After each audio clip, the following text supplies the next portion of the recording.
going to have the big breakout year for OU softball next season? OU has the #1 class in 2027. Are they done adding players to the class? Oh, and I have an opinion about the mentality of this OU softball team that I think you're really, really going to like. Let's cover all of that and more as fall ball. We're in it now for the Sooners. Great seeing so many of you in Dallas over the weekend. Love when you guys come up, introduce yourself. Please like the video. It really helps me out. And please subscribe to the channel if you haven't already. That helps you out because you're getting the best OU softball coverage absolutely for free. And don't forget to turn on those notifications so you know instantly every single time I drop a video. Let's start with the breakout player for OU in 2026. Softball America put out an article that has one breakout player for every team in the SEC. And for Oklahoma, it was Audrey Lowry. And here was the reasoning.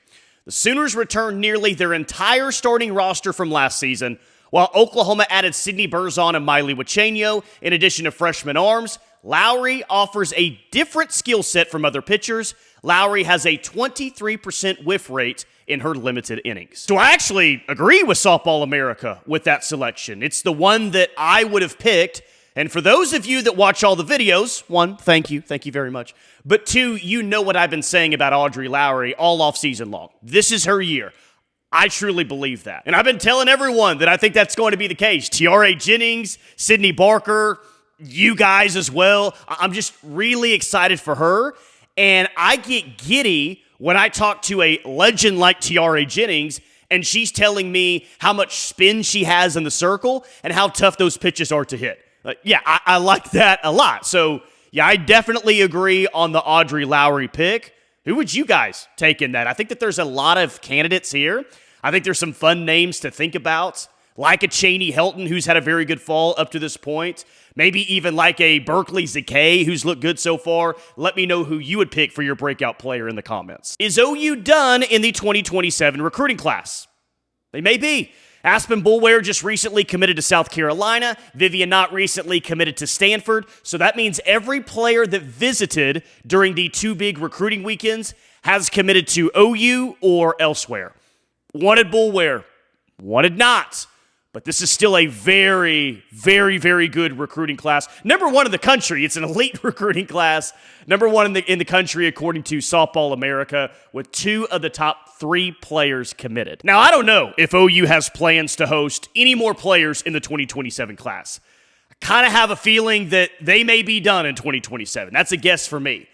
What I find most interesting about this class is that as of right now, there's a decent chance that they don't have one pitcher in this recruiting class. And from the beginning, it felt like the only pitcher that OU really heavily pursued was Vivian Knott. And to my knowledge, that's the only pitcher that they hosted on an official visit. And by now, the other top pitchers in this class have committed elsewhere. So yeah, there's a very decent chance that OU doesn't have a pitcher in this 2027 class. Why is that going to be the case? I think there's a lot of potential answers to that. Class of 2026 for OU has 3 arms, so maybe that's a factor. Maybe they didn't see a ton of potential fits for pitchers in the 2027 class, or maybe they just think, we can go the portal route if they need to. Whatever it is, I'm not overly concerned about it. What you needed to do, in my opinion, what you needed to do most in this class was get Goose Hutchins, because how great of a player she is, and the fact that she's from your own backyard. And give Patty and the staff credit, they did exactly that. You can't miss on a player like Goose Hutchins that's an in-state kid. They got Goose, surrounded her with other players, incredibly talented players like Finley Williams. So a job well done there. Now, a reminder, just because these players are committed doesn't mean that they can't decommit and go elsewhere. I mean, it's actually going to be over a year until they sign with the school. But at the same time, there's just not as many decommits in softball recruiting compared to other college sports like football and basketball. For the most part in softball, if a player commits, pretty good bet that that's eventually going to stick. But I will keep my eyes peeled for any other recruiting news in 2027, but I do think that there's a decent chance that it's done and that OU ends up with the #1 class once again. Now, I've got a take about the mentality of this OU softball team, and here it is. After hearing some comments from players and coaches this offseason, some on this channel, some on national TV shows. OU really doesn't like not being defending national champions. I think not winning it last year really, really bothers this team. I don't think that there's any sort of a feeling of, oh, well, dang, we didn't win it, but hey, we've won 4 out of the last 5. I think it really bothers them, and I think it's created a team that's already incredibly focused, and a season that I think is essentially going to resemble a revenge tour. Like, I think this OU team is incredibly talented. But I also think it has the mentality of, yeah, not again.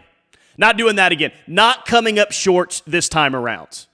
And I love that. I love that so much. I love that OU softball seemingly has a chip on its shoulder. And maybe they even created that chip on their shoulder in their own way. Whatever it is, I love that they have that going into the 2026 season. I think not winning it and seeing Texas win it instead doesn't sit well with this team at all. And I think that they're out to change how it ends this time around. They're locked in. They're focused. Boy, it's going to be incredibly fun to watch when the 2026 season actually gets here. I'll share with you a couple of recent comments by JT Gasso. He was on the ref with Chris Plank. And here's JT. Let's start with this one.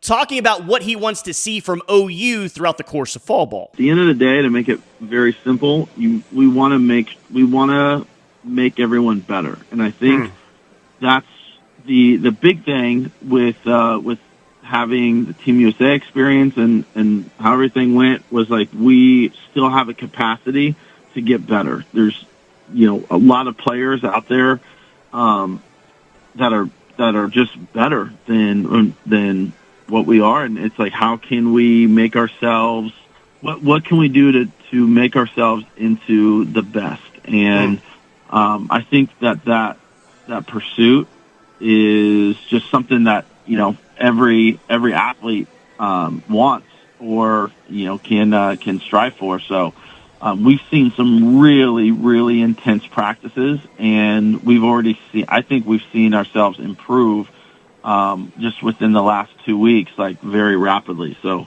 it's been a lot of fun watching the players get after it, and I know it's been fun for us coaches to just be a part of that. So just get better, plain and simple. Feel like your team improved from the beginning of fall ball to the end of fall ball. That's the chase. It's not about beating East Texas A&M or Oklahoma Christian. It's about getting better each and every day. That's the goal. That's currently the chase for this team.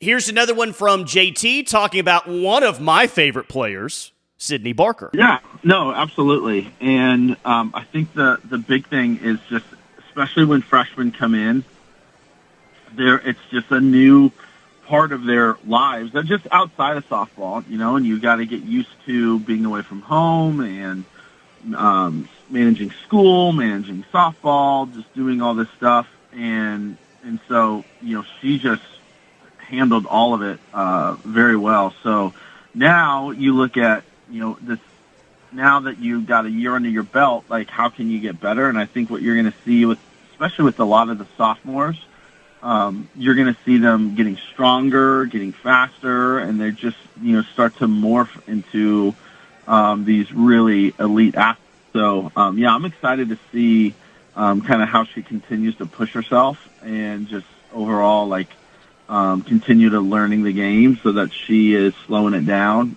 It's been fun to watch her. Love some Sid Barker. Said it a few days ago, but I'm just glad this team has a player like her on the roster because she's so versatile, and it's not just the fact that she can play so many spots. She can play so many spots at an incredibly high level. I think any elite softball team, any championship team needs a player like that. Just a big-time player, and I'm a big-time fan of Sid Barker. Next, this is a question about the newcomers, but sounds like JT is saying that OU's going to use a lot of players this year. I think what you're going to see is that we have the ability to really create some really good matchups. We can do a lot of good things, and I think just using everyone's strength, to just as a whole, is going to be something that really pushes us forward. Not a surprising comment. Definitely expect OU to use the depth of its roster to its advantage. And just like last year and previous years, you're going to see a lot of different players in the lineup at different spots, I think, early on in the season. But they'll use that depth. They got a lot of depth. They'll use that to their advantage, and they've done, in my opinion, a good job of that for a very, very long time.